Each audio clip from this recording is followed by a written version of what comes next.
Y lo que ya estamos aquí, amados hermanos, quiero que me acompañen a este estudio que estamos llevando del libro de Apocalipsis. Estamos estudiando versículo por versículo de una forma sistemática para tratar de descubrir los principios que nos ayuden en nuestra vida. Y bueno, pues recibiendo esa bienaventuranza, ¿verdad?, que el Señor Jesucristo declaró sobre todos aquellos que leen y los que escuchan este libro de la profecía y ponen en práctica todo lo que en este libro está escrito. Así es que es una bendición ya el hecho de estar simplemente leyendo este pasaje de las Escrituras. Estamos en el capítulo 6 de Apocalipsis, versículos del 9 al 11, y estamos viendo el quinto sello. La semana pasada vimos los 4 sellos. Los 4 sellos que hablan de los 4 jinetes de Apocalipsis, y hoy vamos a ver el quinto sello. Está en Apocalipsis capítulo 6, versículos del 9 al 11. Y el tema titulado del día de hoy es la oración de venganza. La oración de venganza. Y estamos, ¿verdad?, en el título general de todo esto. El Cordero abre los 7 sellos, que son el gran día de la ira que ha llegado, y quién podrá estar de pie. Y si ciertamente todo esto es una advertencia para la humanidad, para nosotros los cristianos es un grito de esperanza. Es una enseñanza también de esperanza, porque nuestra redención está muy cerca. Y dice el libro de Apocalipsis en el capítulo 6, versículos del 9 al 11: cuando abrió el quinto sello, vi bajo el altar las almas de los que habían sido muertos por causa de la palabra de Dios y por el testimonio que tenían. Y clamaban a gran voz diciendo: ¿hasta cuándo, Señor santo y verdadero, no juzgarás y vengarás nuestra sangre de los que moran en la tierra? Y se les dieron vestiduras blancas y se les dijo que descansasen todavía un poco de tiempo hasta que se completara el número de los consiervos y sus hermanos, que también habían de ser muertos como ellos. Se abre el quinto sello, amados hermanos, el Cordero abre el quinto sello, y tal pareciera, según lo que estamos analizando en este pasaje, vemos claramente que esta oración desata todos los acontecimientos que están por venir. En el sexto sello, que lo vamos a analizar la próxima semana, inmediatamente después de esta oración de estas almas de los santos, inmediatamente en la tierra ocurre el primer terremoto. Un terremoto completamente sobrenatural, al grado que la gente se mete a sus búnkeres, se mete debajo de la tierra y dicen: tráganos tierra, porque está a punto de desatarse la ira del que está sentado en el trono y la del Cordero. Estamos entonces, hermanos, viviendo en un mundo donde muchas personas se han dedicado a fabricar un Dios a su propia medida. Así como Dios nos creó a su imagen y semejanza, muchos le han devuelto el favor y se han creado su propio Dios a imagen y semejanza de ellos mismos, de acuerdo a su propio entendimiento personal, y no de acuerdo a como Dios se ha revelado en las Escrituras. Sin embargo, Dios no depende de las opiniones de las personas, ni del conocimiento que digan tener, porque solamente nosotros somos criaturas. El único Dios soberano, lleno de todo conocimiento y sabiduría, es Dios. Él dice ser lo que Él es, y Él es lo que dice ser. Cualquier otro concepto pues es una opinión muy personal de las personas. En la Biblia, Dios nos es revelado en su carácter tal y como Él es. Y por lo tanto, es la única fuente verdadera para poder conocer quién es Dios. Él mismo, su palabra, es la única fuente verdadera para saber quién es Dios. La Biblia nos revela que Dios es bueno, misericordioso, compasivo, lleno de gracia, de amor para sus criaturas. Sin embargo, del mismo modo la Biblia nos revela que Dios es un Dios de ira y venganza contra quienes lo rechazan y rechazan la salvación que hay en Cristo Jesús. Toda la Biblia. Dentro de las muchas cosas que se nos revela, lo principal es el proyecto y el plan redentor que Dios ha determinado para la humanidad, porque todo comenzó en el Edén cuando el hombre pecó.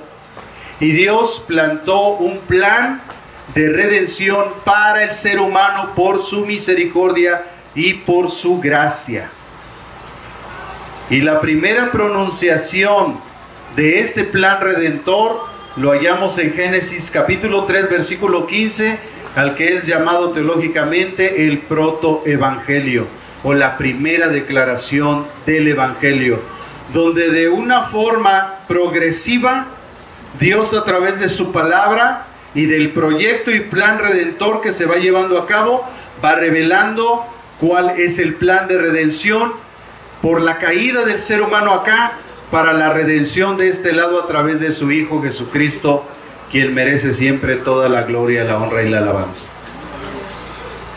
Cuando la gente pierde de vista el plan redentor de Dios, empiezan a inventar, empiezan a crearse sus sistemas de pensamiento religiosos, porque no entienden el plan redentor de Dios, que todo ocurrió cuando Dios creó todas las cosas, creó al ser humano, le dio mandamiento y el mandamiento fue desobedecido por el hombre, por lo cual la humanidad entera cayó de generación en generación, porque Adán y Eva eran los precursores de toda la humanidad. Y Dios, en su amor y su misericordia, hizo un plan redentor. Y toda la Biblia nos habla de ese plan redentor. Escoge a un pueblo llamado Israel para que ellos se apartaran de la mundanalidad, de la perversión, y comunicaran al Dios vivo y verdadero. Pero ellos desobedecieron a Dios, fornicaron, adulteraron con Dios, se hicieron sus ídolos, se hicieron sus dioses, y aún con todo y eso Dios volvió a perdonar a su pueblo y volvió a nombrarles el plan redentor, y a través de todos los profetas de Jesucristo, los profetas de Dios, vinieron anunciando al Mesías, a Jesucristo, quien traía ese propósito de traer la redención a través de su sangre, el perdón de todos nuestros pecados.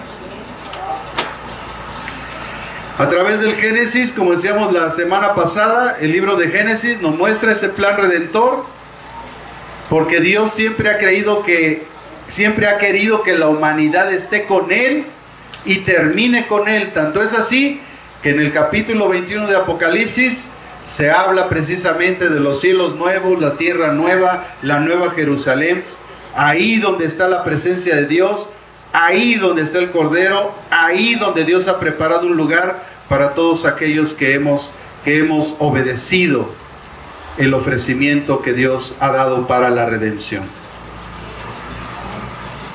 Así que la Biblia tiene muchas historias. La historia de Ruth es una historia de redención. La historia de Esther es una historia de redención.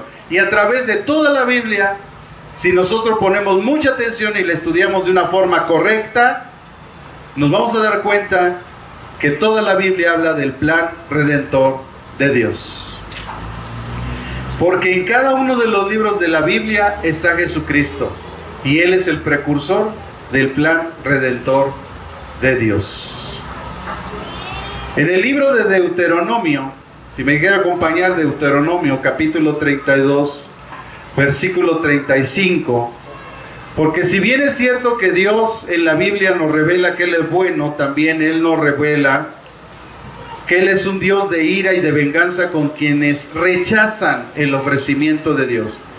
Y en el libro de Deuteronomio se declaró esto, capítulo 32, versículo 35 dice: mía es la venganza y la retribución. Y a su tiempo, escuche esto, a su tiempo, el pie de ellos resbalará, porque el día de su calamidad está cercano, ya se precipita lo que les está preparado. En el libro de los Salmos encontramos una serie de estos versículos conocidos como salmos imprecatorios. Salmos imprecatorios. Imprecatorio significa maldecir. Es decir, salmos que llevan o hablan de una cierta maldición. Se llaman salmos imprecatorios. Estos salmos, David le pide a Dios en estos salmos que lo vengue de todos sus enemigos y que les dé su merecido conforme a sus malas acciones. Y esto es de llamar la atención, ¿verdad? Porque ¿cómo un siervo de Dios va a pedir eso, ¿verdad? Bueno, escuchen las palabras de David en el capítulo 94, versículos del 1 al 12. Salmo 94, versículos del 1 al 12. Ahí hay un salmo imprecatorio. Y dice: Jehová, Yahweh, o Yahvé, o Dios, Dios de las venganzas, muéstrate. Engrandécete, oh juez de la tierra, da el pago a los soberbios. ¿Hasta cuándo los impíos? ¿Hasta cuándo, oh Jehová, se gozarán los impíos? ¿Hasta cuándo pronunciarán, hablarán cosas duras y se vanagloriarán todos los que hacen iniquidad? A tu pueblo, oh Jehová, quebrantan y a tu heredad afligen. A la viuda y al extranjero matan y a los huérfanos quitan la vida. Y dijeron: no verá ya, ni entenderá el Dios de Jacob. Entended, necios del pueblo, y vosotros fatuos, ¿cuándo seréis sabios? El que hizo el oído no oirá, el que formó el ojo no verá, el que castiga a las naciones no reprenderá. ¿No sabrá el que enseña al hombre la ciencia? Jehová conoce los pensamientos de los hombres, que son vanidad. Bienaventurado el hombre a quien tú, Yash, corriges y en tu ley lo instruyes. También en los libros de los profetas encontramos frecuentemente pasajes que hablan de este día del Señor. Ese día se refiere al día en que Dios juzgará a todas las naciones por su pecado y por su maldad.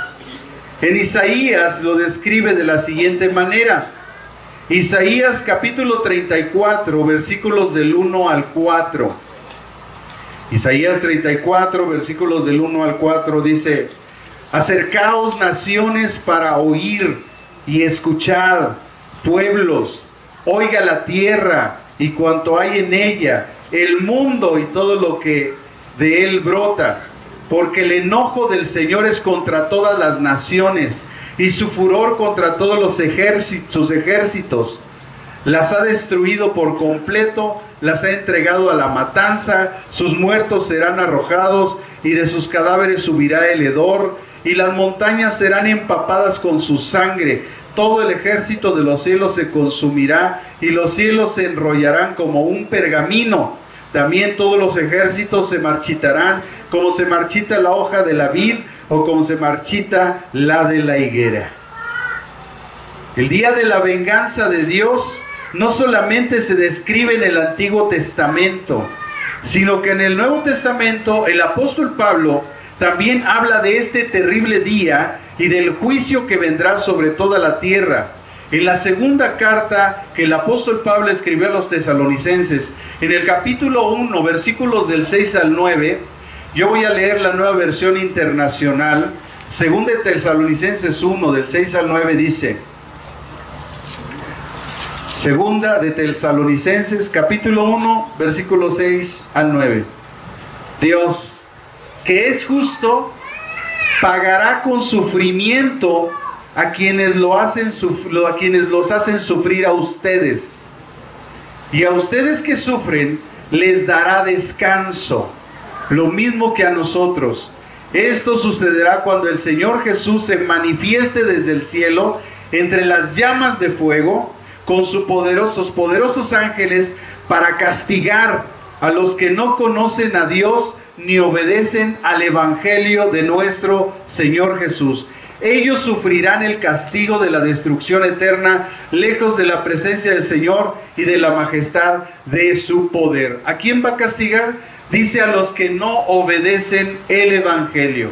Uno de los problemas graves y grandes que he encontrado sobre muchos hermanos o nosotros que nos decimos cristianos es que no conocemos el Evangelio. Es increíble que nosotros supuestamente digamos que predicamos el Evangelio cuando ni siquiera lo conocemos, cuando no sabemos qué es el Evangelio, dónde está la proclamación del Evangelio, dónde está la declaración del Evangelio y qué juicio reciben aquellos que no predican el Evangelio.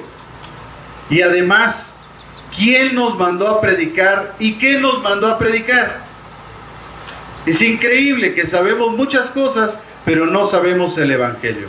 En la carta a los Romanos, en el capítulo 1, versículo 1, dice que el Evangelio es de Dios. El Evangelio no es una invención humana. El Evangelio no es una doctrina que a alguien se le ocurrió. El Evangelio es de Dios. En el versículo 2 de la carta a los Romanos, del capítulo 1, dice que el Evangelio es una promesa dada a su pueblo Israel a través de los profetas, según las Escrituras. De tal manera que el Evangelio es una promesa de Dios. En el versículo 3 dice que el Evangelio habla de Jesucristo.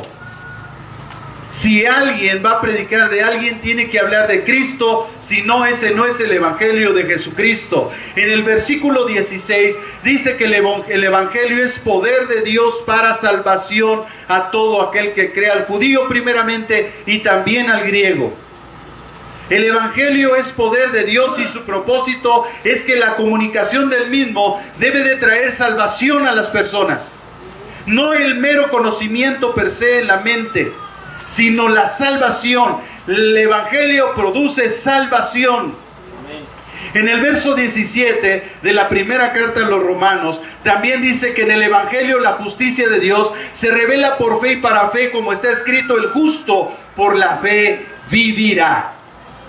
Entonces en el Evangelio hay una revelación, y la revelación que viene del Evangelio es la justicia de Dios que viene por la fe. ¿La fe en quién? En Jesucristo.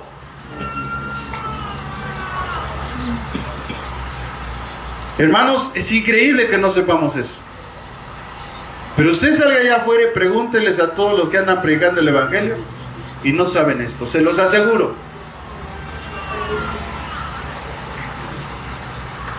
¿Dónde está la proclamación del Evangelio? En la primera carta a los Corintios, en el capítulo 15. El apóstol Pablo hace la proclamación y dice: porque yo mismo he recibido lo que asimismo les he enseñado, que Cristo murió por nuestros pecados, según las Escrituras, que fue sepultado al tercer día y según las Escrituras, y resucitó al tercer día, según las Escrituras. Esa es la proclamación del Evangelio. Y a los que les hice examen del cuarto año, ahí tienen tache varios, por no haber puesto eso. Van a reprobar. La proclamación del Evangelio está en 1 Corintios capítulo 15. Porque así mismo os he enseñado lo que así me recibí, que Cristo murió por nuestros pecados. Ese es el Evangelio.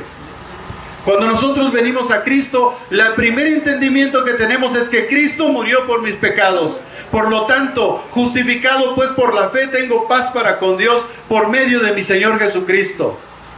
La segunda cuestión que entiendo es que ninguna condenación hay conmigo, porque yo estoy en Cristo Jesús.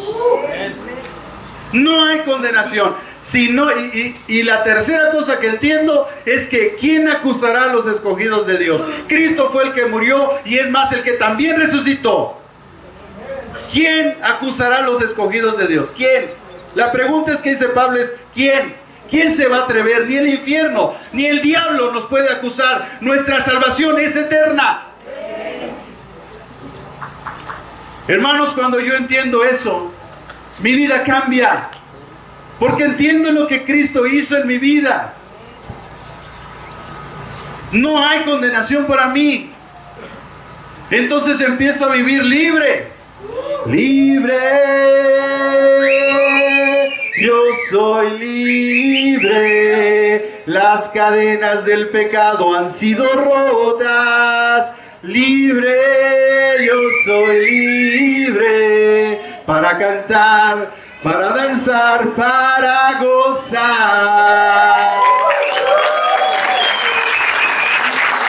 Gracias, Espíritu Santo, que les haces entender estos incrédulos. Hermanos, cuando entendamos eso, nuestra vida cambia. Empezamos a vivir la vida de Cristo. ¿Por qué no vivimos la vida de Cristo? Porque el Evangelio no está en nosotros. Si el Evangelio estuviera en nosotros, nuestra vida cambia. Si no, pregúntele a Pablo, cuando el Evangelio vino a él, su vida cambió y todo lo escatimó por pérdida. Ahora mucha gente entiende por qué no cambia, porque no tiene el Evangelio. Porque el Evangelio es poder de Dios para salvación al que realmente ha creído.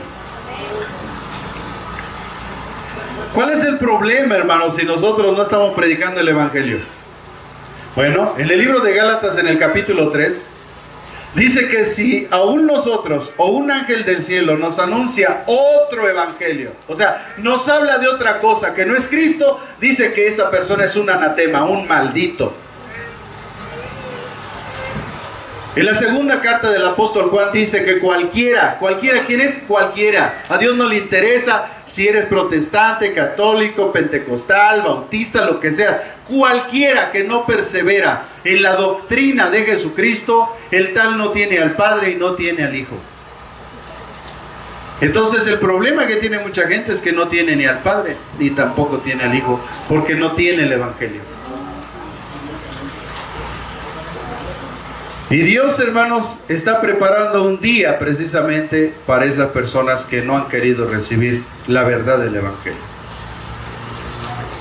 A mí me gustaría, y creo que voy a estar ahí, escuchando todas las tonterías con las que se van a justificar los que se decían saber. Cuando lo único que Dios nos pide es creer en Él, nada más. Cree en mí. El que cree en mí tiene vida eterna, punto. Se acabó el asunto. Pero es que, cállese, ya, tiene vida eterna. Pero, cállese.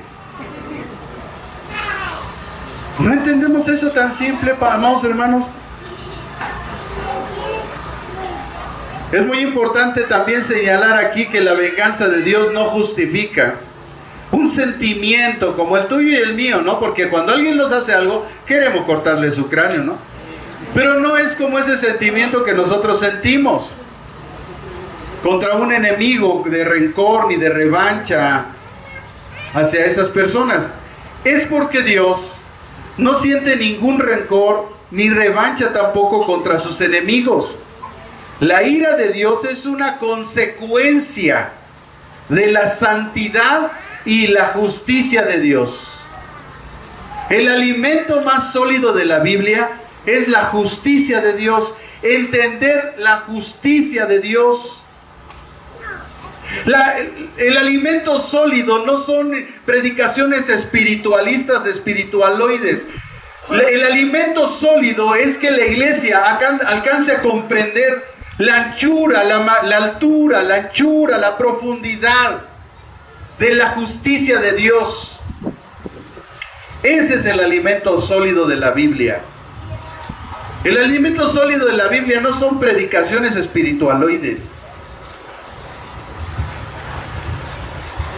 Cuando la gente entiende que estamos delante de un Dios santo, hasta el más leve pensamiento maligno perverso en nuestro corazón nos debe de causar dolor y tristeza y agonía si es necesario.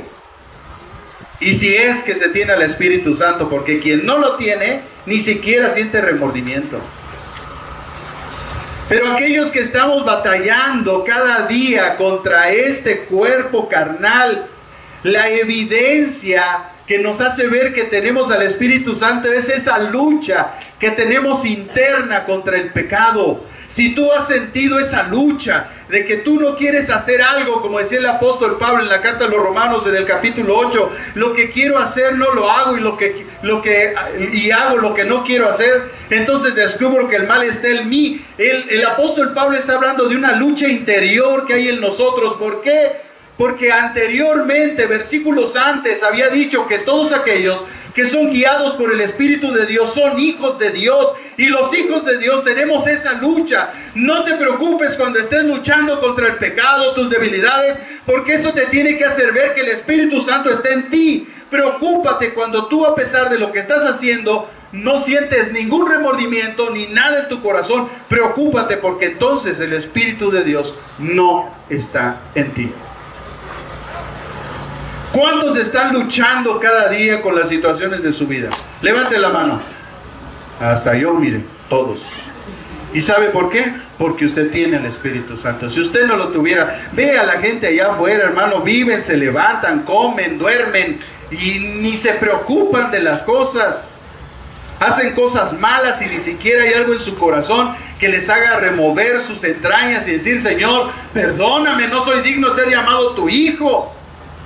Pero nosotros, una vez que fallamos, caemos de rodillas y decimos: Señor, ten misericordia de mí, no puedo ni levantar mi rostro. ¿Por qué? Porque Dios está en nosotros, nos está limpiando, nos está lavando, nos está santificando y nos está haciendo ver que el poder del Espíritu Santo santificador en nosotros es viable, y un día estaremos por toda la eternidad con Él. Aleluya. Amados hermanos, tenemos que entender que si Dios es santo, Él no puede tolerar ninguna clase de pecado ni de maldad, ninguna. Oiga, el problema que tenemos hasta hoy fue por una desobediencia, una desobediencia. Piense usted cuántas veces ha desobedecido a Dios. Ay, Señor, ¿por qué permitiste que Adán estuviera ahí? Porque él desobedeció una vez, pero si te pongo a ti, tú desobedeces 100. ¿Cómo le va a la humanidad? ¿Cómo le hubiera ido a la humanidad estando nosotros en vez de Adán? Y porque hay que defender a Adán, hermanos. O sea, la verdad, él desobedeció una vez, pero tú ¿cuántas? Si te pone a ti, no, hermano, nos hubieras acabado de destruir. Dios es santo. Dile que está a tu lado: Dios es santo. Y dile: Él no tolera ninguna clase de pecado o de maldad. Por lo tanto, Él tiene que castigar el pecado y la maldad por su santidad. Es la consecuencia natural por su santidad. No es porque Él guarde rencor hacia alguien, no es porque se quiera desquitar de lo que le hacemos. No, Él nos ama. Pero Él es santo y Él es justo. Entonces tiene que castigar el pecado y la maldad. La santidad y la justicia de Dios exigen que Él tome venganza de los pecadores no arrepentidos. Porque los que se arrepienten alcanzan misericordia, pero los que no se arrepienten, la ira de Dios va a venir sobre ellos un día. Un día los va a alcanzar. Dios mismo declara en Ezequiel 33:11. Mire lo que dice en Ezequiel 33:11. Ahí el profeta Ezequiel demuestra cuál es el corazón de Dios. ¿Cuál es el corazón de Dios? Mire lo que dice Ezequiel capítulo 33, versículo 11.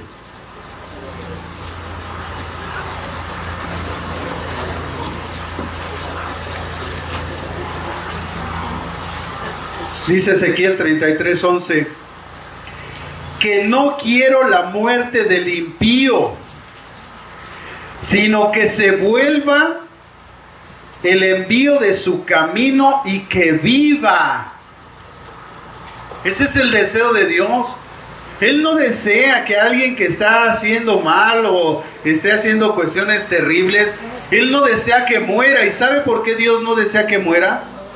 Porque Él no quiere ir, Él no quiere que Él vaya donde Él ha preparado para los impíos, los pecadores.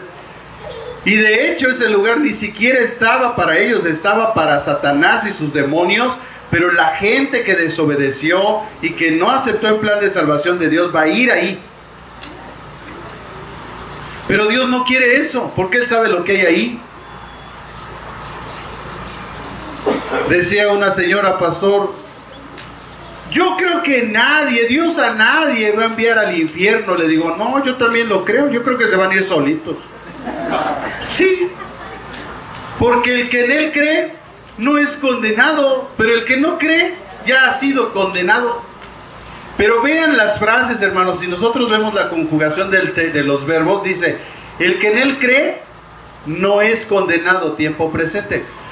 Y dice, el que no cree, dice, ya ha sido condenado. Quiere decir que desde antes de la fundación del mundo su nombre no estaba escrito en el libro de la vida.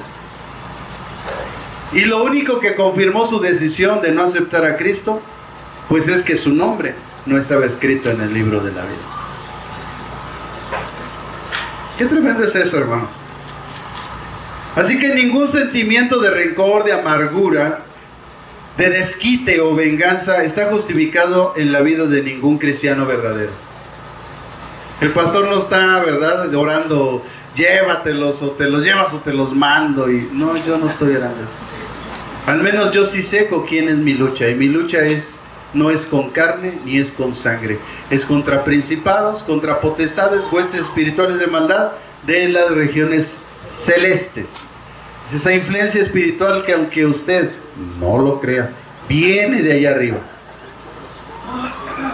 Y que está llegando a nuestra mente y nos está tratando de convencer de cosas que van en contra de la palabra de Dios. Después de los primeros sellos que vimos, hermanos, donde aparecen los 4 jinetes de Apocalipsis, el caballo blanco, que dijimos que es una falsa paz, el caballo mervejo, que es la guerra, el caballo amarillo, que es el hambre, y el caballo negro, que es la muerte, y el Hades la sigue. Ahora encontramos el 5.º sello, que representa la fuerza de las oraciones de los santos de Dios para pedirle venganza sobre la rebelde humanidad. Los primeros 4 sellos ocurrirán durante la primera mitad de la tribulación, lo que Jesús llamó el principio de los dolores, en Mateo capítulo 24, versículo 8. Recuerde que escatológicamente les hemos enseñado, hermanos, que Mateo capítulo 24 está escatológicamente ubicado en el fin de los tiempos. Y así se debe de interpretar como un pasaje que es para el fin de los tiempos. Pero a partir del 5.º sello encontramos los acontecimientos que se desenvolverán durante la segunda mitad de este periodo. Esta segunda mitad se conoce como la Gran Tribulación. Algunos dicen que es la Gran Tribulación, son los 7 años, otros dicen que está dividida. Bueno, eso no es importante. De que va a haber una ira de Dios, va a haber. Entonces, ¿para qué me peleo cuando empieza, no? Gran tribulación cuando no ha habido en este siglo, dijo Mateo 24, 21 el Señor Jesús. No ha habido en el mundo, dice, ninguna tribulación como la habrá en estos tiempos, ni la habrá después jamás. Así que hoy estudiaremos 3 aspectos, hermanos, 3 características de este 5.º sello. Primero veremos quiénes son los que claman en el cielo. Después, ¿qué claman desde el cielo? Y después estudiaremos también la petición que ellos hacen a Dios y terminaremos analizando la promesa que les da a ellos el Señor. Y como les dije al principio, pareciera que esta oración desata todo, porque ¿se tardará Dios de escuchar la oración de sus siervos? No, Dios no tarda en responderle a sus siervos. Dice el verso 9 de Apocalipsis capítulo 6, verso 9, cuando abrió el 5.º sello, vio bajo el altar las almas de los que habían sido muertos por causa de la palabra de Dios y por el testimonio que tenían. Entonces, cuando el Señor Jesucristo abrió el quinto sello, Juan alcanza a ver bajo el altar del incienso que está en el cielo las almas de aquellos que habían sido muertos por haber predicado la palabra de Dios y por el testimonio que tenían. Y esto es muy importante porque dice que ellos fueron muertos por la palabra de Dios, por lo que ellos comunicaban y por el testimonio que ellos tenían. Porque allá afuera hay mucha gente que habla bien bonito, pero no tiene nada de testimonio. Y aquí la Biblia nos enseña claramente que esta gente, estos santos, son los que no solamente hablan lo que Dios les mandó a hablar, sino que además tienen buen testimonio en su vida. De hecho, cuando leemos el capítulo 10 de la carta a los Romanos, cuando dice, si confiesas con tu boca, donde está la declaración del Evangelio, la declaración del Evangelio está en Romanos capítulo 10, versículos del 8 al 11, donde dice, ¿más qué dice? Cerca de ti está la palabra, está en tu boca y en tu corazón. Esta es la palabra de fe que enseñamos o predicamos, que si confiesas con tu boca que Jesús es el Señor y crees de todo tu corazón que Dios nos levantó de los muertos, serás salvo, porque con el corazón se cree para justicia, pero con la boca se declara para salvación, porque así está escrito, todo aquel que en él creyere no será avergonzado. Cuando dice si confiesas con tu boca, la palabra griega y confesar es homologeo en griego, que significa dar testimonio con la vida. Por lo tanto, dice la Escritura, si tú das testimonio con tu vida que Jesucristo es el Señor, entonces tú demuestras que eres salvo. Dile que está a tu lado, ¿qué testimonio tienes? Hermanos, cuando hay un cambio o cuando hay una transformación, hay un cambio. Algo en nuestra vida debe de cambiar. Si yo vengo a Cristo, no puedo estar siguiendo los principios, ni los preceptos, ni los valores del mundo, porque yo he sido apartado, he sido santificado. Mi vida debe de ser diferente.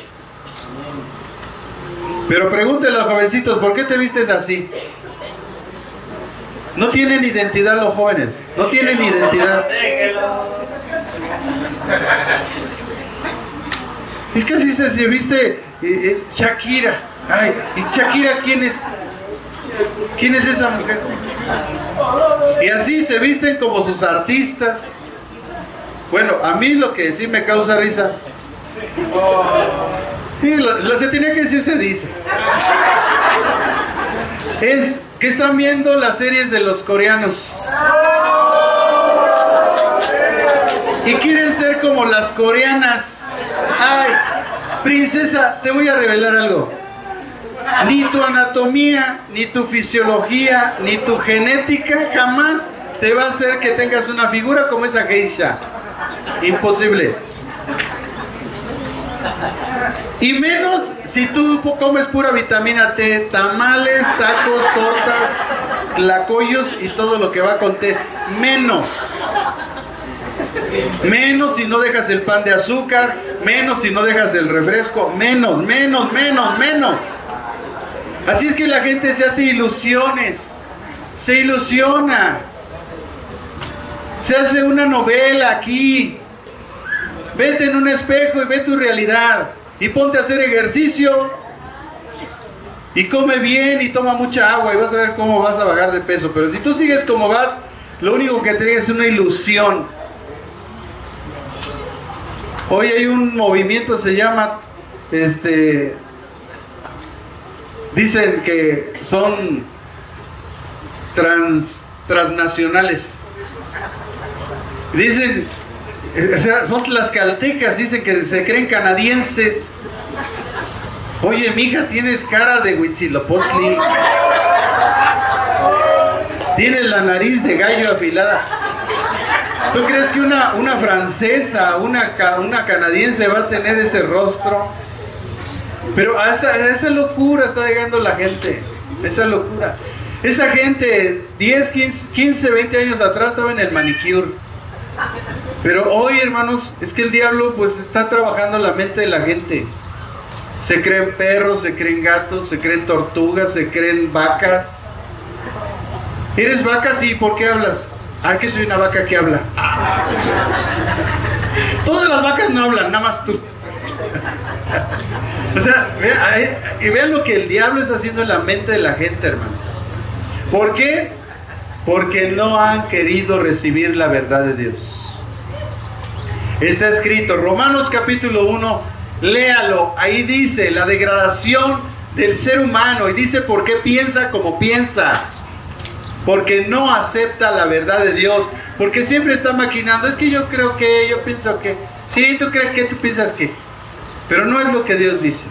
Y lo único que manifiestan es su rebeldía a la palabra de Dios, porque el ser humano, desde que pecó, desde que vemos la caída del ser humano, nos damos cuenta que el ser humano quiso hacer su propia moral. Ese fue el engaño de la serpiente o del Nahash, del resplandeciente en hebreo.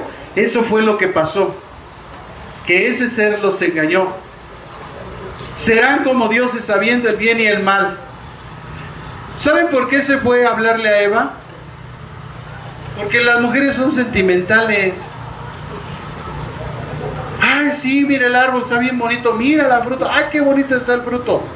Pero los hombres no fue con Adán, porque Adán le hubiera dicho, los hombres somos más racionales, los hombres decimos, bueno, a ver, si comiendo de ese fruto somos como dioses víbora, ¿por qué no te la comes tú? Así, los hombres así hubiéramos respondido, lo siento mujeres, pero ustedes no, ustedes cayeron en la trampa, redonditas.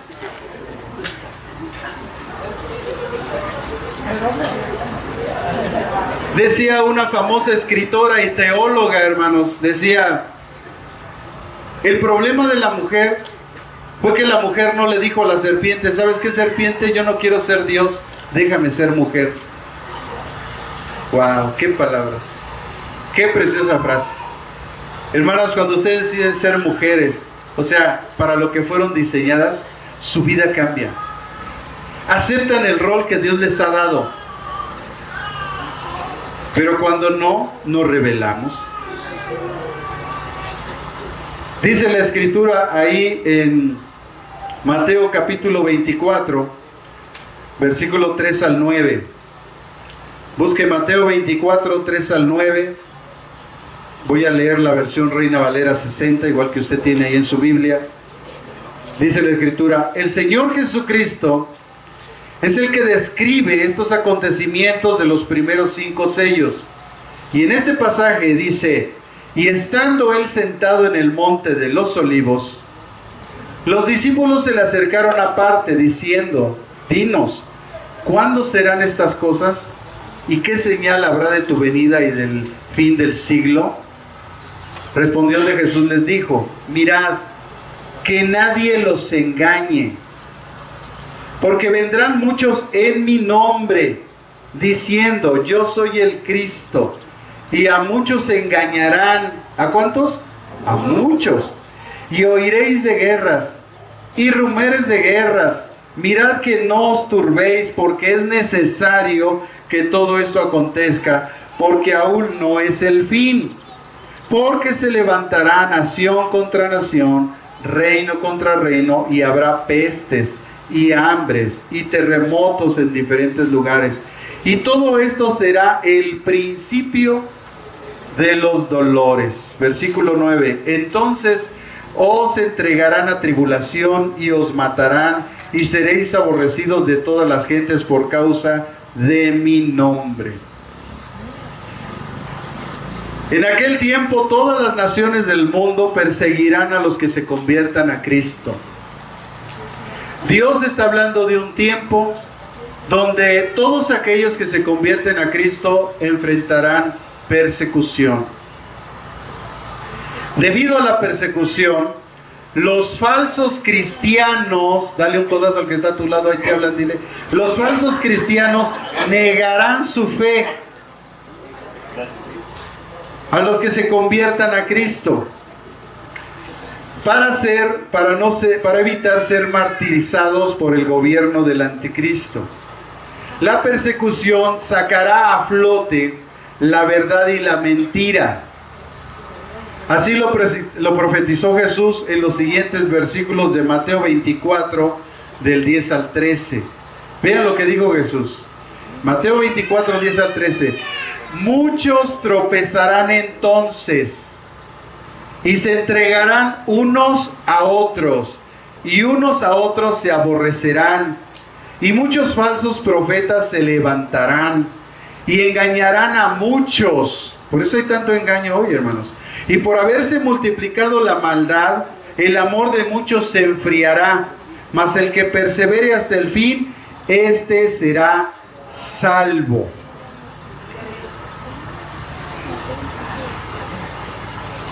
De la misma manera que la iglesia de hoy, Dios permite toda clase de pruebas para que los verdaderos creyentes afirmen su fe en Cristo, mientras que los falsos creyentes queden exhibidos. En la iglesia, como sabemos, Dios nos ha anticipado en Mateo capítulo 13 que hay trigo y hay cizaña. En el versículo 24 al 43 de Mateo nosotros vemos esa referencia. Debemos entonces, todos los que estamos aquí, hermanos, esta mañana, comprender que dentro de la congregación estamos infiltrados con falsos cristianos que intentan sembrar toda clase de chismes, discusiones para dividir la iglesia, y su objetivo siempre será desacreditar, injuriar, calumniar al pastor. Pero la Biblia dice en Primera de Juan, capítulo 2, versículo 19 al 20. Primera de Juan, capítulo 2, versículo 19 al 20. Salieron de nosotros, pero no eran de nosotros, porque si hubieran sido de nosotros, habrían permanecido con nosotros. Pero salieron para que se manifieste que no todos son de nosotros. Pero vosotros, dice Juan, tenéis la unción del Santo y conocéis todas las cosas. Quiero aclarar un punto, hermanos, en este sentido muy puntual. Vaya la redundancia, Este pasaje de Primera de Juan está hablando de los apóstatas. No está hablando de los hermanos que por alguna causa se apartaron de esta iglesia, se fueron a otra y siguen allá y se congregan. A ellos no se refiere, ellos son hermanos. Por alguna causa en su corazón se lastimaron, no se sujetaron, no sé, cualquier causa. Pero ellos siguen en Cristo y ellos, hermanos, son hermanos en Cristo. Yo no me refiero a ellos. Yo me refiero, aquí la Biblia se refiere a los apóstatas, aquellos que verdaderamente se separan completamente de la verdad, del evangelio y de todo. Entonces quiero puntualizar eso porque no quiero que se malinterprete, ¿ok? Dile al que está a tu lado, ¿entiendes, Méndez? Juan dice que salieron de nosotros al declarar que si hubieran sido de nosotros, habrían permanecido con nosotros. Y esto se refiere a la apostasía. ¿Cuál es el propósito? ¿Por qué Dios lo permite? Juan dice, pero salieron para que se manifestase que no todos son de nosotros. ¿Y quién va a entender lo que pasa? Dice Juan, pero vosotros tenéis la unción del Santo y conocéis todas las cosas. Los que tienen el Espíritu Santo sabrán bien todas estas cosas. Porque estamos hablando de un tiempo donde va a haber una persecución en la iglesia, al grado que mucha gente va a renunciar a Cristo. Porque esa es la apuesta del diablo. Cuando él vino sobre Job, le dijo a Dios, déjame a Job y vas a ver cómo delante de ti, ¿verdad?, blasfema tu presencia. Y fue y lo atacó Y Job dijo, Jehová dio, Jehová quitó, bendito sea el nombre de Jehová. Regresó otra vez Satán, o Satanás, o el Hasatán en hebreo, y regresó nuevamente y le dijo el Señor nuevamente, ¿no habrás considerado a mi siervo Job, el cual aunque tú me incitaste y yo hice que él sufriera y padeciera, lo estoy parafraseando, ¿verdad? Entonces, a pesar de lo que tú le hiciste, él mantiene firme su decisión. Y dice, sí, pero piel por piel, y ahí está la clave, porque dice Satanás, todo el hombre lo dará por salvar su pellejo. Y entonces le dijo Dios, está bien, haz de él lo que tú quieras, pero no toques su vida. Y lo hirió con una sarna maligna, un cáncer de piel, terrible, dolorosísimo. Así que la apuesta del enemigo es la misma. Hay gente que es capaz de venderle su alma al diablo con tal de no tener la enfermedad que está pasando. Cuando ese tipo de cosas que Dios permite en nosotros es por el proceso de nuestra santificación.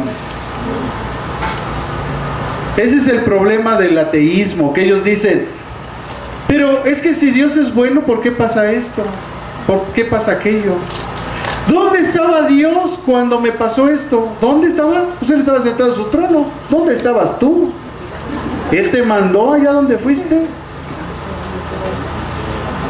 Chamaquita, saliste a las 4 de la mañana de un antro. A las 4 de la mañana de un antro. Y dices, ¿dónde estaba Dios cuando a mí me pasó esto? ¿Dónde estabas tú?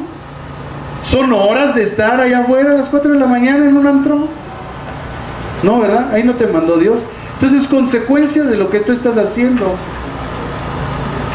Hermanos, Dios nos ha hecho seres libres y uno de los más grandes atributos que Dios ha dado al hombre es que tengamos esa libre decisión o libre albedrío, que nosotros decidamos en nuestra vida. Entonces no le eches la culpa a la gente de lo que tú haces. Ya ves, mamá, por tu culpa. ¿Por mi culpa? ¿Tú qué? Yo te dije, lava los trastes, pero tú te quisiste ir por allá a cotorrear, ¿no? Ah, pues ahí está. Son las consecuencias de lo que tú estás decidiendo. Lo mismo le dijeron a Jesús. Lo culpaban de lo que les pasaba a la gente. Por eso el Señor Jesús les decía, oye, ¿quieres que te sane? Pues es que hay gente que no quiere ser sanada. Sí, sí quiero que me sanes. Bueno, pues recibe tu sanidad. Entonces, claramente, hermanos, nosotros estamos viendo en este pasaje que está refiriendo a la gente que definitivamente se ha separado de Dios. Y no es que se separe de Dios, hermanos, porque la gente no entiende quién nos trajo aquí. Dios. ¿Y quién es el único que nos puede sacar de aquí? Dios. Entonces, si la gente no viene aquí, ¿por qué creen que es? Pues porque Dios nos está desechando. Su gracia los trajo y como no recibieron su gracia, pues entonces váyanse a revolcar como los puercos y váyanse a comer el vómito de los perros. Esa es su naturaleza. El perro vuelve a su vómito y la puerca lavada vuelve al cielo. Es de esa gente de la que está hablando este pasaje, por eso quiero aclarar. No estamos hablando de los hermanos en Cristo que por alguna causa se separaron de esta iglesia, están yendo a otra. Dios los bendiga, que ojalá Dios allá les dé paz, los haga crecer, se desarrollen. Yo aquí hice mi esfuerzo, no se pudo, ni modo, adelante. Dios los bendiga. Así debemos de ser nosotros. Hechos 20, 29 al 30. Sabemos que el libro de los Hechos, hermanos, es un libro donde Dios puso los fundamentos. Por eso debemos de ponerle mucha atención a ese libro histórico, porque ahí puso Dios los fundamentos. Hechos 20, del 29 al 30 dice el apóstol Pablo, porque yo sé que después de mi partida entrarán en medio de vosotros lobos rapaces que no perdonarán al rebaño, y de vosotros mismos se levantarán hombres que hablen cosas perversas para arrastrar tras de sí a los discípulos. nuevamente, este tipo de personas que están creciendo aquí, que es cizaña, y que vienen unos de otros lados para acá, pero al decir que vienen con nosotros, no estoy hablando de la iglesia en particular, estoy hablando en general del cuerpo de Jesucristo.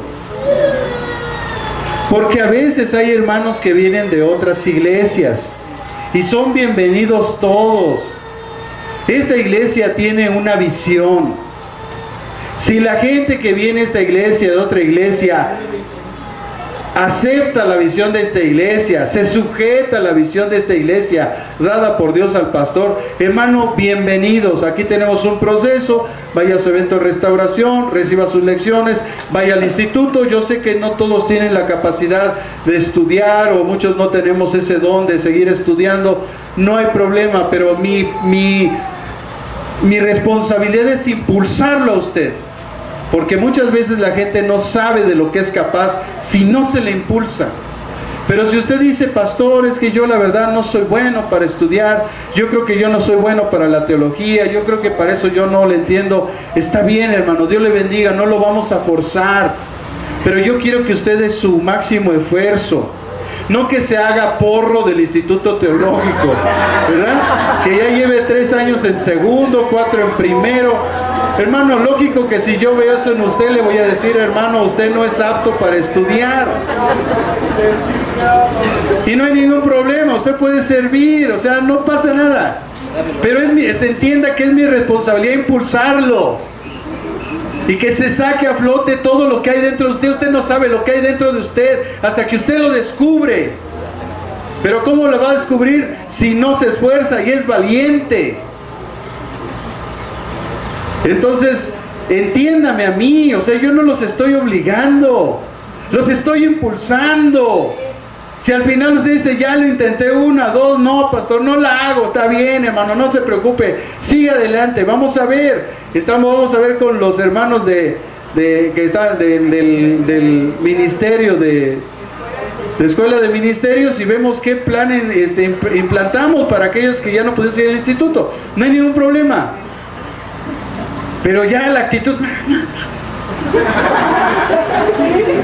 Hermano, si tienes 40 años y todavía andas así, de berrinches.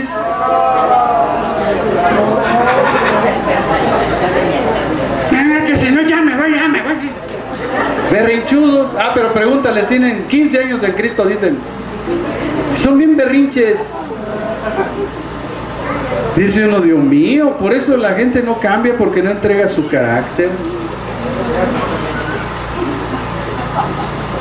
Entonces, aquí se está hablando, hermanos, es que usted debe de entender, hermanos, que está la simiente del diablo allá afuera.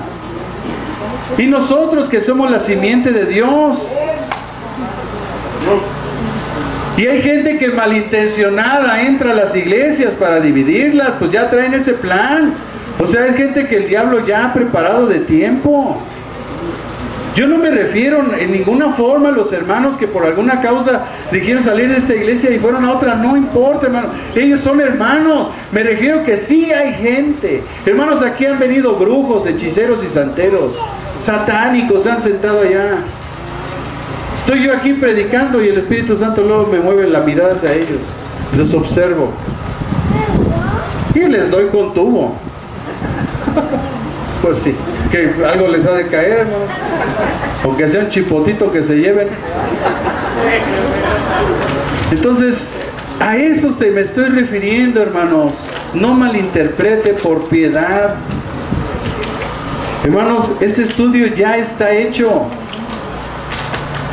Fue todo un año de estudio que tuve. Todo un año. Ya está hecho, nada más estoy tratando de pasárselo al costo. Ya está escrito.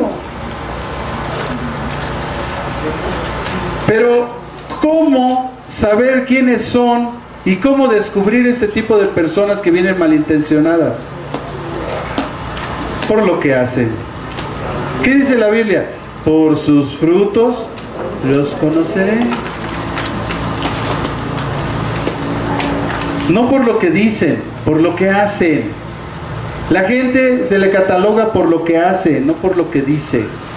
Hermanos, hubo un chaparrito así, bigotón, ¿verdad? Con bigote de conde, de condenado indio, así chaparrito, pelos necios, que quiso implantar la raza aria. La raza aria decía que era gente alta, 2 metros, güera, bien portado, fornido, y este chaparro, bigote de conde, engañó a todo el mundo en la Alemania nazi. Era labioso, hacía puras maldades, pero era bien labioso y la gente le creyó, no por lo que hacía, sino por lo que decía. Usted nunca se forme un concepto de una gente por lo que dice, vea lo que hace. Las acciones hablan más que 1000 palabras. Sí, tú a mí puedes decirme misa, pero ¿sabes qué? Yo quiero ver tu vida. Y a la gente esto le causa escozor, pero es la verdad. Jesucristo dijo, por sus frutos los conoceréis.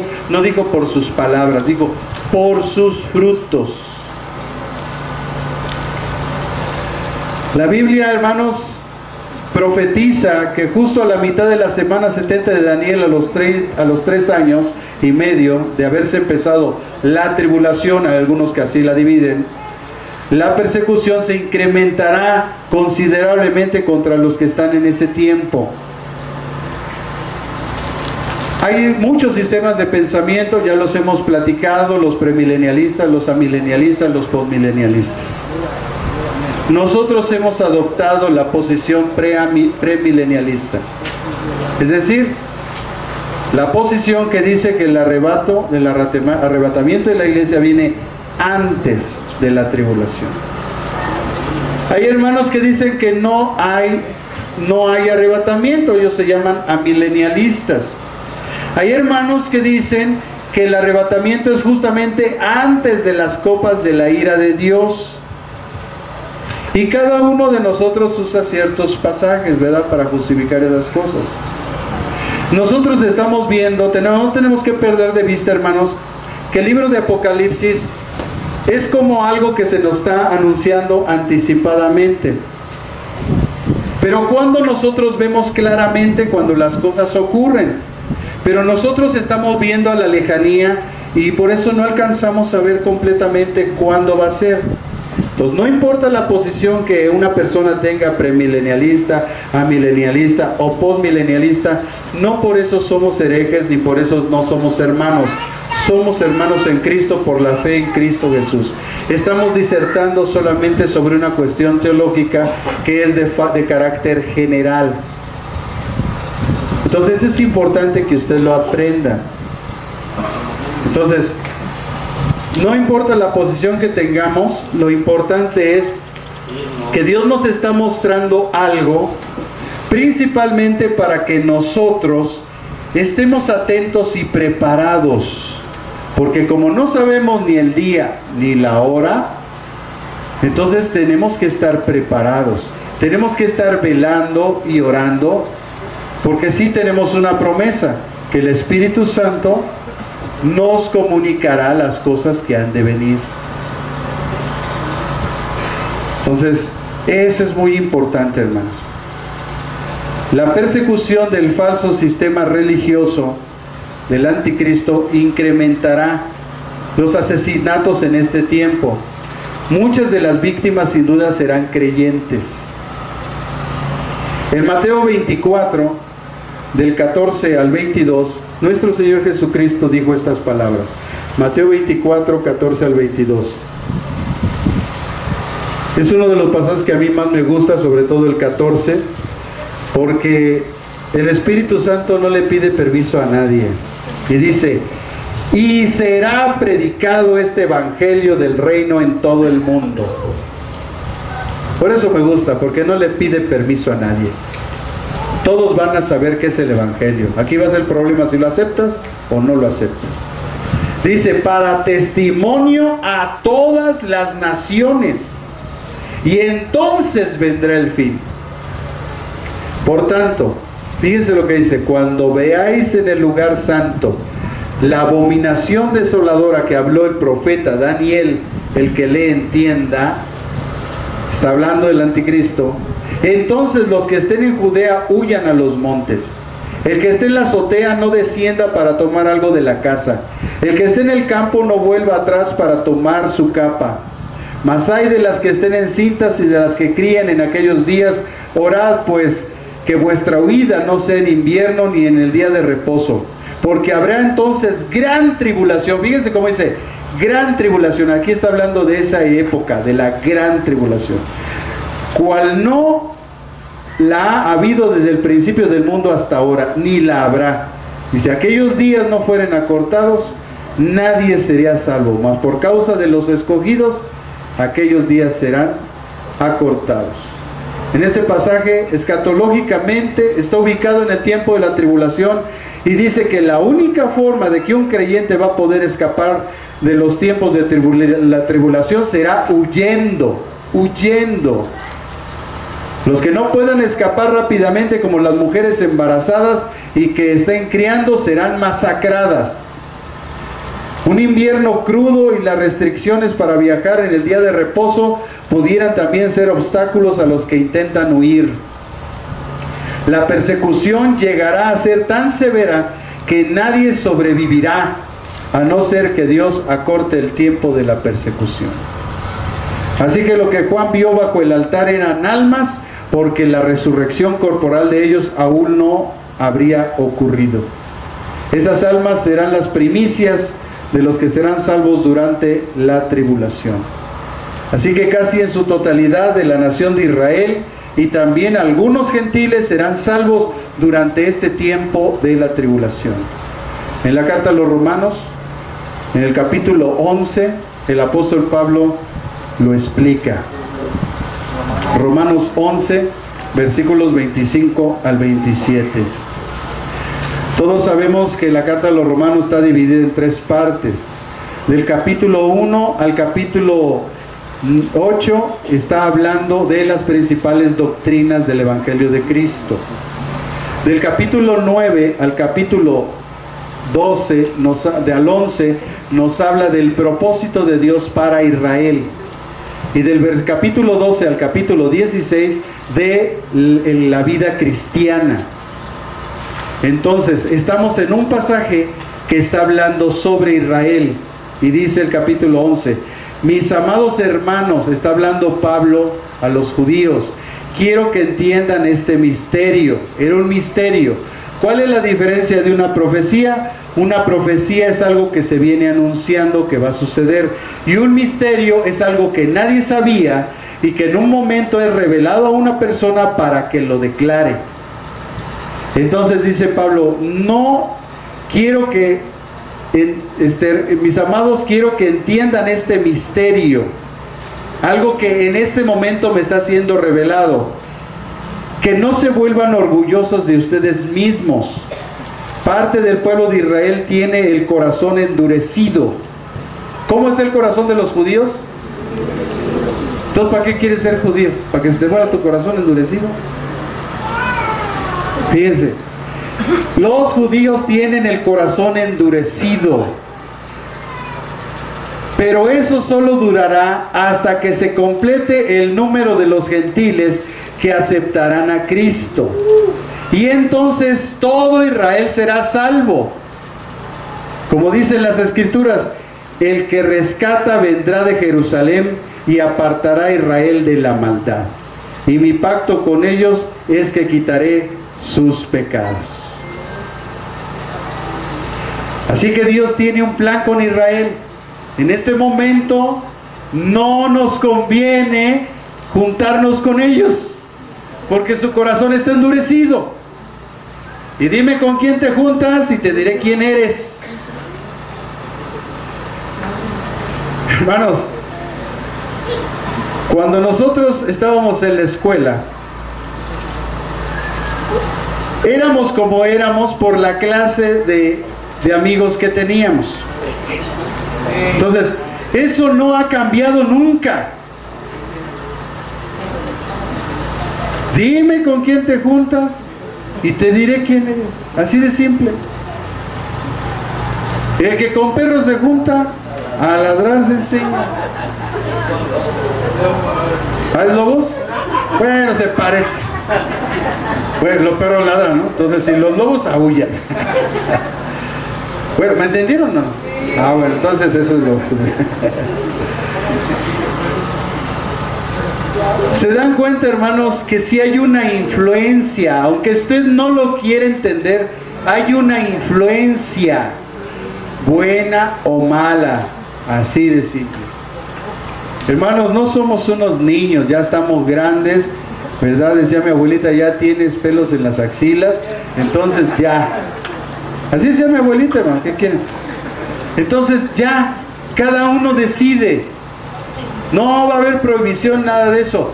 Ya usted decide, pero luego no se queje. Esta situación de la persecución de estos santos dice que fue por la palabra de Dios. Estos hermanos quiere decir que serán fieles a la palabra de Dios y podrán interpretar los sucesos de aquellos años a la luz de las Escrituras. Ellos proclamarán los juicios de Dios para los incrédulos y los invitarán a arrepentirse y a creer en el Evangelio. Pero la pregunta es, ¿qué pasó cuando Cristo hizo eso? Lo mataron. ¿Qué pasó con Juan el Bautista cuando mandó llamar al arrepentimiento a la gente? Le cortaron su cabeza. ¿Qué hizo Pablo allá en Roma cuando incitó al César a arrepentirse? Le cortaron su cabeza. Entonces, no es raro que cuando alguien manda a alguien a arrepentirse, atenta contra la persona que lo llama al arrepentimiento. Debido a esto, el anticristo también perseguirá y los asesinará por el mensaje de juicio y salvación que ellos proclaman. La enseñanza desde el futuro que nos da estos valientes creyentes en el tiempo de la tribulación es que también nosotros debemos predicar fielmente la palabra de Dios. Y amados hermanos, para predicar fielmente la palabra de Dios solamente hay una cosa: hay que estudiar. Hay que estudiar. Así lo predicó el apóstol Pablo en su discurso en el Areópago de Atenas. Fíjese lo que dice el libro de los Hechos, capítulo 17, versículo 30 al 31. Hechos 17, 30 al 31. Está el apóstol Pablo enfrente de los más grandes filósofos, y les dice: por tanto, habiendo pasado por alto los tiempos de la ignorancia, no sé si alcancen a comprender, pero Pablo le está diciendo bola de ignorantes. Por tanto, habiendo pasado por alto los tiempos de ignorancia, Dios declara ahora a todos los hombres en todas las partes que se arrepientan.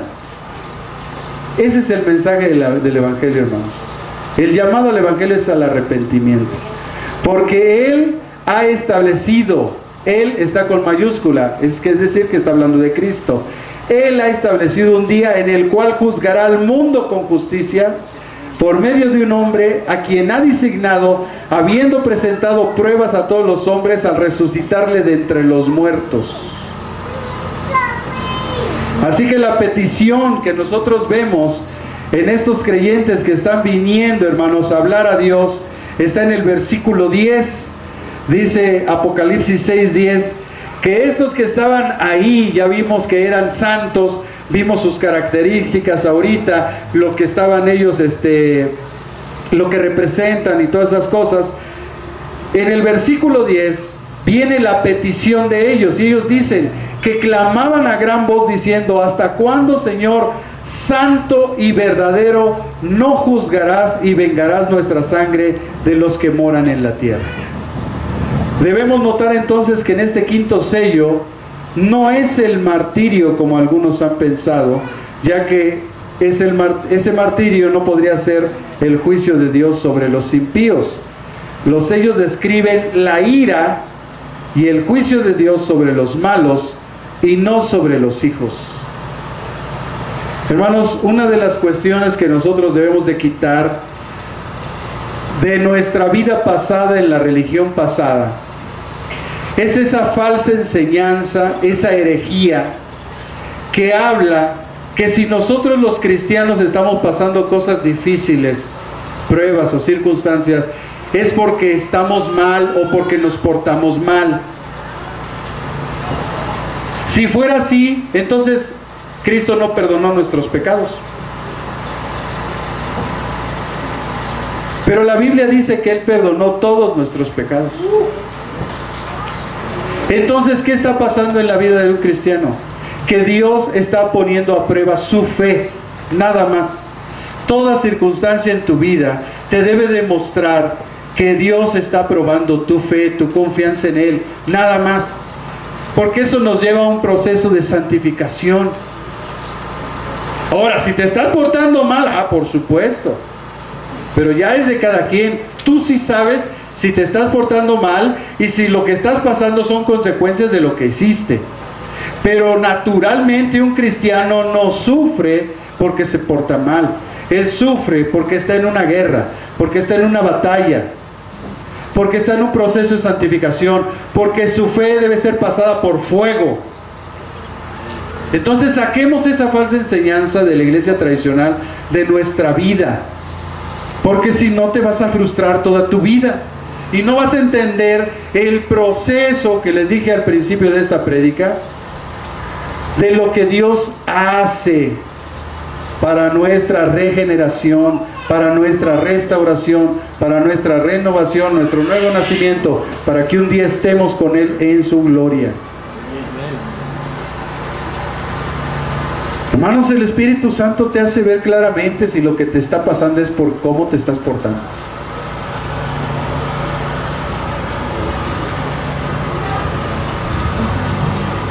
Los más grandes hombres de Dios han muerto por enfermedad.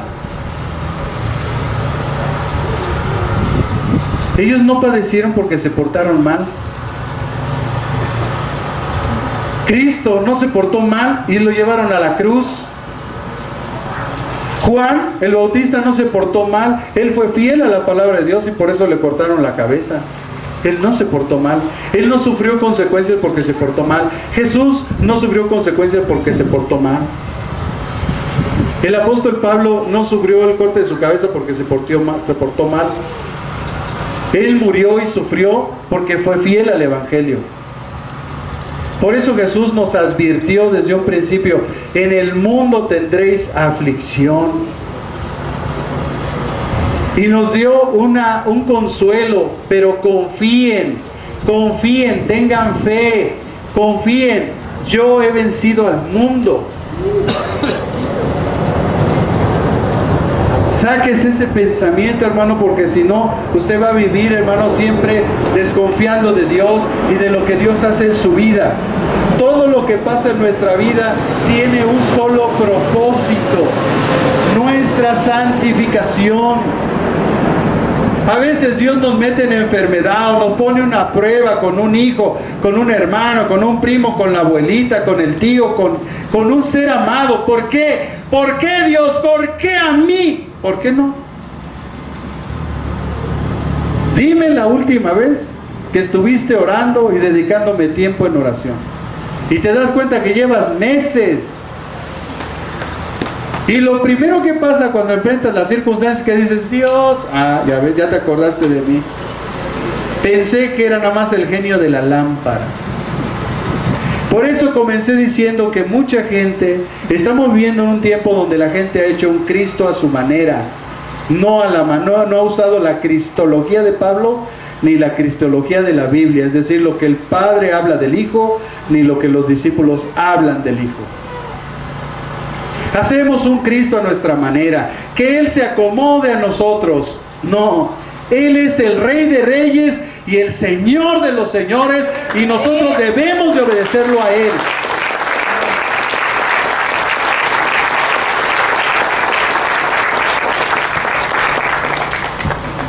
Estos santos que están allá arriba, hermanos, en el cielo, dice la Biblia, que ellos están clamando a gran voz que les hagan justicia. Y por eso también al principio comencé diciéndoles que pareciera que esto desató todas las cosas. Porque cuando Jesús abre el sexto sello, que sigue a esta oración, es que el Señor Jesucristo actúa, porque Él actúa cuando sus siervos oran a Él. Él no está callado, Él no está expectante. Cuando Él escucha a un justo orar, Él responde. Él le hace justicia. Y aquí hay un montón de gente clamando: ¿hasta cuándo, Señor, nos vas a hacer justicia de todos estos impíos de la tierra que nos mataron, que nos dañaron, que nos hicieron daño? Dice que en ese momento, la Escritura, llegaron unos ángeles y les pusieron vestiduras blancas y le dijeron: descansen, disfruten de esto que tenemos aquí, no protesten, descansen. Porque sabía que se iba a desatar el sexto sello. Y dice la Escritura, lo vamos a ver la próxima semana, cuando se quita el sexto sello, Dios empieza a actuar. Y a partir de ese momento usted va a ver que el juicio de Dios no se detiene sobre la tierra. Por eso siempre he dicho, amados hermanos, que Dios nos habla continuamente. Dios nos habla continuamente, 1, 2, 3, 4, 5 veces. Pero si la gente no quiere entender, cuando la ira de Dios, el juicio de Dios ya está sobre una persona, ya no hay nada que lo detenga. No hay oración, no hay pastor que venga ore por ti para que sanes, no, porque ahora tienes que pagar cada céntimo de lo que hiciste. Por eso el llamado del Evangelio es al arrepentimiento. Arrepiéntete, deja de hacer lo que estás haciendo. Pastor, es que nada más me fumo un cigarro al día. Bueno, deberías de aprender y entender que ese cuerpo que tú tienes no te pertenece. Fuiste comprado por precio en la cruz del Calvario. El cuerpo que tú tienes es de Jesucristo. Tú no puedes hacer con ese cuerpo lo que tú quieras. Ay, pero le quiero hacer un hoyo. No le haces nada. Es que me quiero poner aquí un tatuaje. No, ese cuerpo no es tuyo. ¿Sabes qué es tuyo? Nada es tuyo. Nada es tuyo. Llegaste a esta vida encuerado. Nada es tuyo. Y cuando salgas de esta tierra, nada te vas a llevar. Nada es tuyo, hermano. Nada es tuyo. Hermanos, cuando nosotros los cristianos enfrentamos la muerte, es el paso para la vida eterna para nosotros.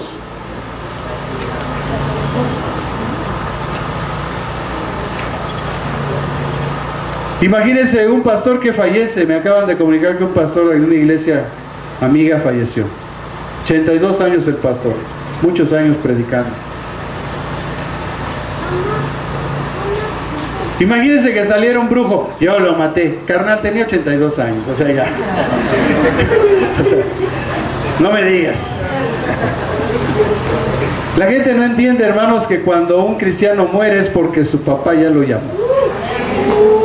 No es porque los brujos, los hiches, llevan años haciendo eso. Ya ocurre una vez, ya se adjudica. No, yo lo hice. Ay, sí, sácate a bañar. Jesucristo es el que tiene el potestad sobre la vida y la muerte. Eso quiere decir que Él determina quién vive y quién muere.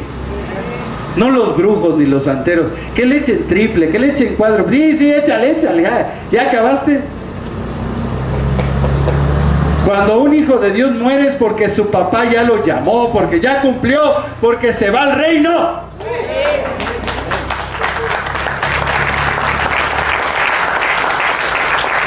Pero traemos esa idiosincrasia de la religión pasada. Porque eso fue lo que nos implantaron, ese chip.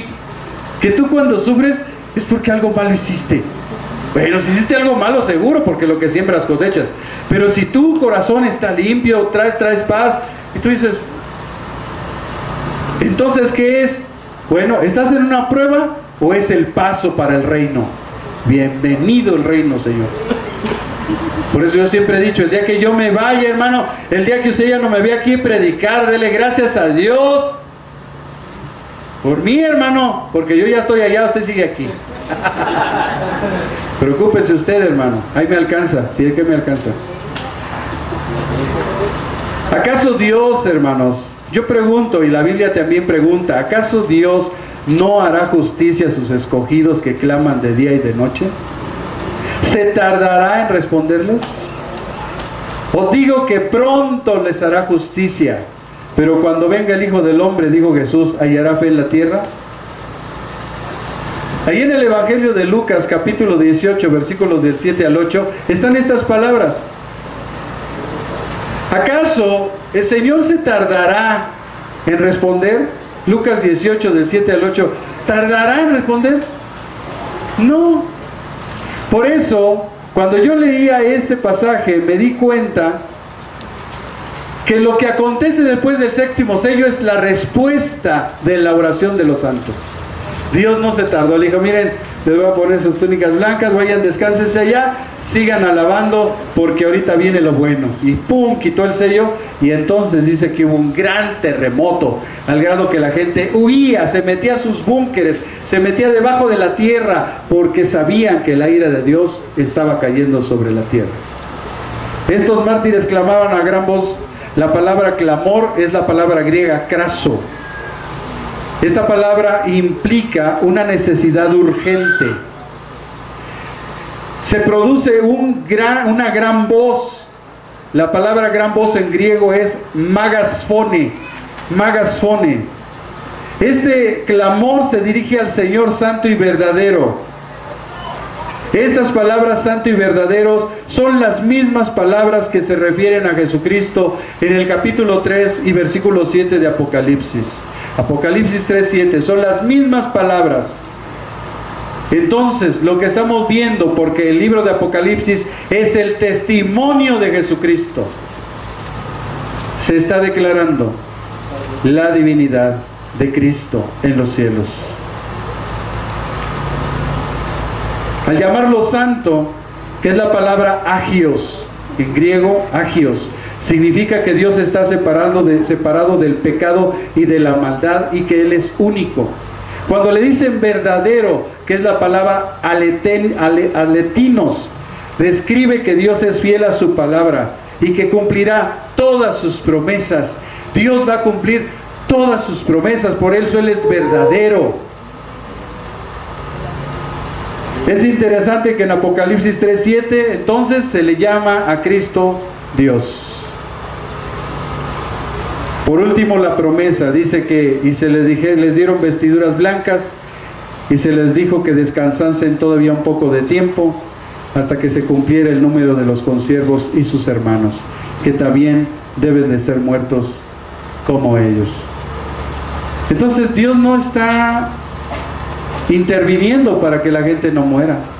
Si ya son sus siervos, si ya son sus hijos, si van al reino, ¿para qué tenerlos aquí? Si Él vino a buscar y a salvar lo que se le había perdido, ¿para qué seguir aquí? Si Él ya me encontró y yo estoy en el reino, ¿para qué sigo aquí? Son cosas que a veces no queremos entender. Esta justa petición de estos mártires hizo que se les pusieran vestiduras blancas. Eran largas y brillantes vestiduras blancas. Eran una recompensa de la gracia, simbolizado como un regalo de Dios de justicia, de santidad, de dignidad, de honor eternos. Simbolizan toda la gloria que los santos redimidos disfrutarán en el cielo. Amados hermanos, un escritor muy famoso, en un comentario bíblico de Apocalipsis,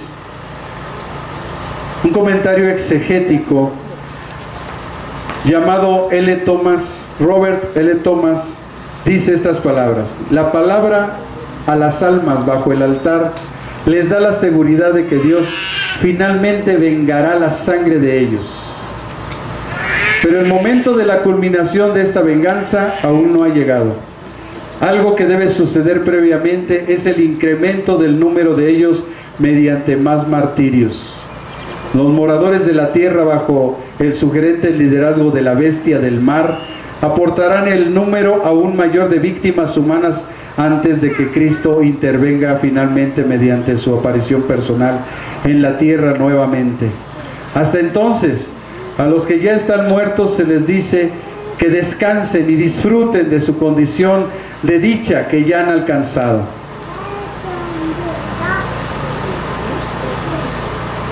Finalmente, hermanos, dice un comentarista bíblico antiguo con respecto a este pasaje, resumiendo todo lo que hemos visto el día de hoy, que la visión del apóstol, al abrirse el quinto sello, fue muy impresionante. Vio las almas de los mártires debajo del altar, al pie del altar del cielo, a los pies de Cristo. Los perseguidores solo pueden matar el cuerpo. Después de eso no es más de lo que pueden hacer. El alma vive. Dios ha provisto un buen lugar en el mundo, mejor para los que son fieles hasta la muerte. No es su propia muerte, sino el sacrificio de Cristo lo que les da la entrada al cielo. La causa por la que sufrieron fue la palabra de Dios. Y lo mejor que puede hacer todo hombre es dar su vida por ella. La fe en la palabra de Dios y la confesión de esa fe que no es removida. Ellos encomiendan su causa a aquel a quien pertenece la venganza, como debe de ser de todo fiel cristiano. Cuando es agredido, cuando es insultado, cuando es injuriado, debe de poner esa situación delante de Dios, pues de Él es la venganza. El Señor es la medida. El Señor es el que es el consolador de sus siervos acongojados, y preciosa es la sangre de ellos ante sus ojos. Como la medida del pecado de sus perseguidores se está llenando, asimismo el número de los siervos perseguidos y martirizados de Cristo. Cuando ésta se llene, Dios enviará tribulación a los que los perturban y felicidad y reposo sin interrupción a los que son perturbados. Dios, hermanos, sigue llamando a la humanidad al arrepentimiento. Estamos en el año 2024. Los matemáticos han calculado que si Jesucristo hubiera solo cumplido 8 profecías del Antiguo Testamento, las probabilidades serían de 1 en 100 millones de trillones. Y si hubiera cumplido 48 profecías, como dice la gente, por coincidencia, sería 1 en 1 trillón de trillones de posibilidades. Solo en su crucifixión se cumplieron más de 30 profecías. Entonces termino con estas palabras. No hay mayor ciego que el que no quiere ver. Dios está llamando a la humanidad al arrepentimiento. Estos sucesos trágicos que describe la Biblia son inminentes y sucederá, crea la gente o no. Su incredulidad al final será su castigo.